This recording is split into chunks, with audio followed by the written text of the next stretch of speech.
যুগশ্রেষ্ঠ আলেম দিন, ইমামে আহলে সুন্নত, সুন্নিয়তের উজ্জ্বল নক্ষত্র, মুফতি দ্বীন ও মিল্লাত, রাসূলুল্লাহ সাল্লাল্লাহু আলাইহি ওয়াসাল্লামের শানে আপোষহীন আকুতোবায় অনলবর্ষী বক্তা, যার ক্ষুরদার লিখনের দ্বারা বাতিলেরা পরাজিত হয়েছে বারবার। উস্তাজুল ওলামা, রাহনুমায়ে শরীয়ত ও তরিকত, আল্লামা শেরে গাজী আকবর আলী রিজভী রাদিয়াল্লাহু তাআলা আনহু ছিলেন একজন ওলিয়ে কামেল।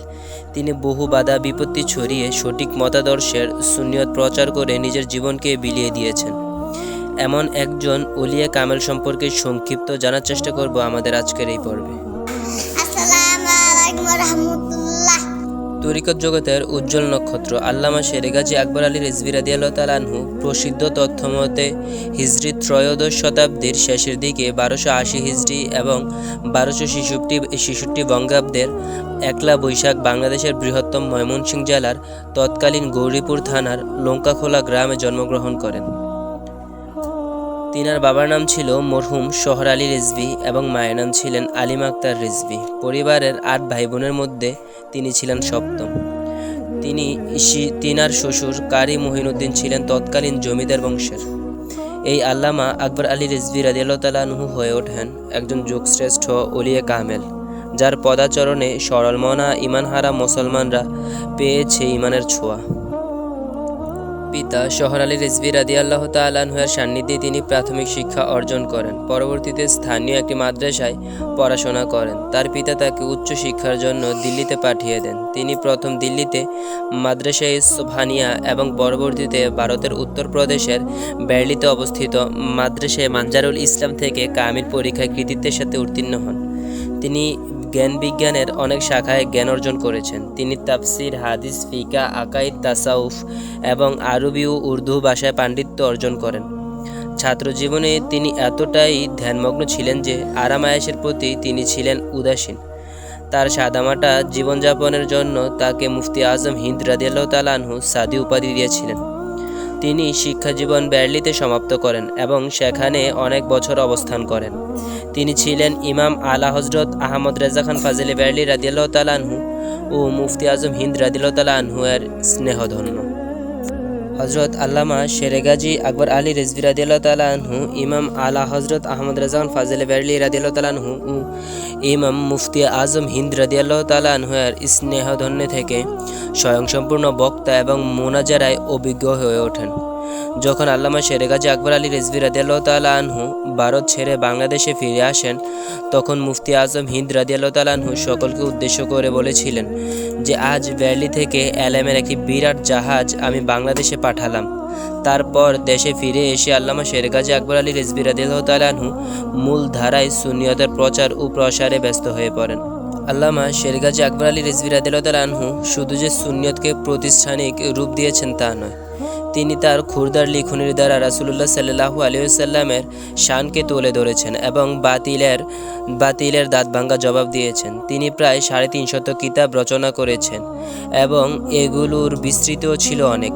তিনি তাফসিরে রেজবিয়া, সুন্নিয়া, কাদরিয়া, তারপরে ইমানের ভান্ডার প্রায় 20 খণ্ড, আদিলাতুস সেমা, দিদারে নূরে খুদা সাল্লাল্লাহু আলাইহি ওয়াসাল্লাম 2 খণ্ড, আদাবুল আজান, জাহেরি ও বাতেনি ইমানের পরিচয়, বয়ানে মেরাজ শরীফ, আত্তাহিয়াতুর রহস্য, মারেফতের ভান্ডার সহ আরও অসংখ্য কিতাব এবং কোরআন সুন্নাহ মোতাবেক সহজ ও সাবলীল ভাষায় প্রমাণসহ রচনা করেছেন।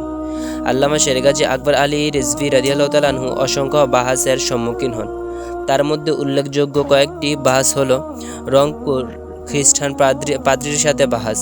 এ বাহাসে আল্লামা শেরে গাজী আকবর আলী রিজভী রাদিয়াল্লাহু তাআলা আনহু জয়লাভ করেন এবং জয়লাভ করার পর প্রায় সহস্রাধিক খ্রিস্টান ধর্মাবলম্বী ইসলাম ধর্ম গ্রহণ করেন। তারপর কুমিল্লা, চান্দিনার, বদরপুরে তাবলিগ জামাতের সাথে বাহাস করেন। সেখানেও আল্লামা শেরে গাজী আকবর আলী রিজভী রাদিয়াল্লাহু তাআলা আনহু জয়লাভ করেন। এছাড়াও নেত্রকোনার জেলা অফিসে নুরুল ইসলাম অলিপুরীর সাথে বাহাস করেন। ওই বাহাসে পরাজিত হয়ে অলিপুরী বিভিন্ন মিথ্যাচার শুরু করেন আল্লামা শেরে গাজী আকবর আলী রিজভী রাদিয়াল্লাহু তাআলা আনহু এর নামে।